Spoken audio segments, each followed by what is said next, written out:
આજ સવારના પોરમાં કાય આટલું બધું અજવાળું, અરે આટલું બધું અજવાળું તો આજ મેં પહેલી વાર જોયું. હા, અરે આ અજવાળું કાંઈ સૂર્યનારાયણના પ્રકાશનું નથી. આ અજવાળું તો સામે કોઈ સુંદર નાર માથે પાણીના બેડા લઈ જઈ રહી છે ને, આજ એનું મને લાગે છે. લંબ વેણી લજ્જા ગણી, પોતા પાતળિયા એના પગ, પંડ બનાવેલ પૂતળું, જેદી નવરો હશે દિનો નાથ. અરે હા, પણ આ કોના ઘરની નાર હશે? આજ મારા રાજમાં રહેવા છતાં આજ રાજા રાવત રણછને ખબર નથી. હે પણ નહીં, આટલી સુંદર નાર મારા ઢેલડી નગરની અંદર રહે છે, અને આ રાજા રાવત રણસિંહ શું એને ઉભા ઉભા આવી જ રીતે જોયા કરે? એમ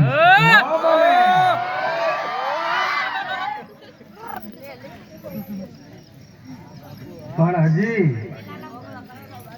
હજી એવું લાગે છે કે જો આવા નવા વિચાર કરતો રહીશ ને,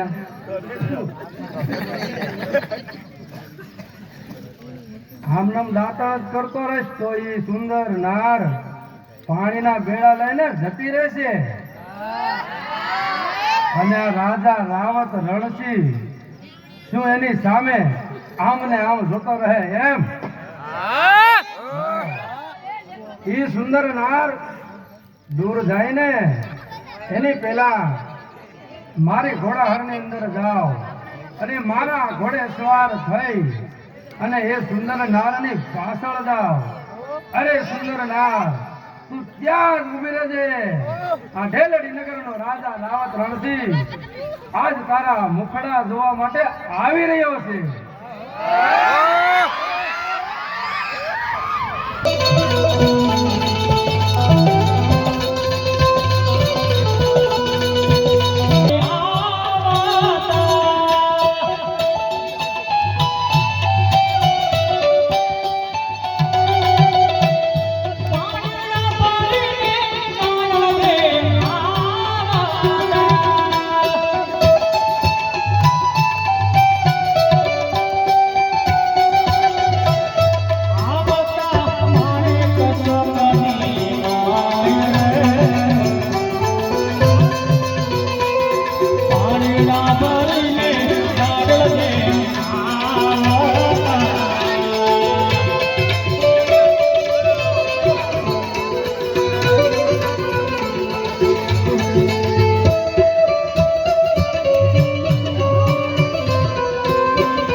એવા પાણીના ભરીને ડાળને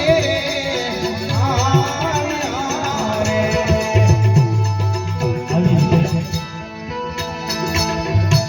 રાવત રણસિંહ માણેક ચોકમાં સામેથી ચાલ્યા આવે છે. તો એક બહેને રાવત રણસિંહને જોયા છે. અને એ બહેન સતી દાડંદેને શું કહેવા લાગી?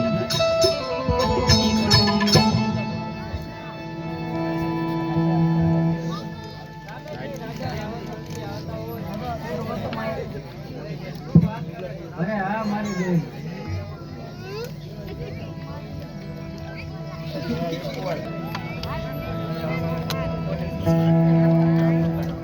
આવી રીતે એક બહેન સતી દાડલદેને કહે છે કે સામેથી રાવત રણસિંહ ચાલ્યા આવે છે. ત્યારે સતી દાડલદે બહેનને શું કહેવા લાગ્યા?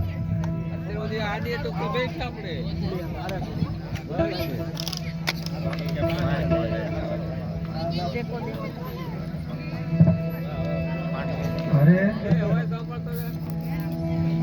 આજે તો મારા માણેક ચોકમાં કેવો સોનાનો સૂર ડૂબ્યો હે. આજ આ સુંદર નાર કાંઈ મારા માણેક ચોકમાં પધાર્યા ને કાંઈ તો લાવ જરા એની પાસે જઈને પૂછી તો જો કે તે કોના ઘરવાળા છે.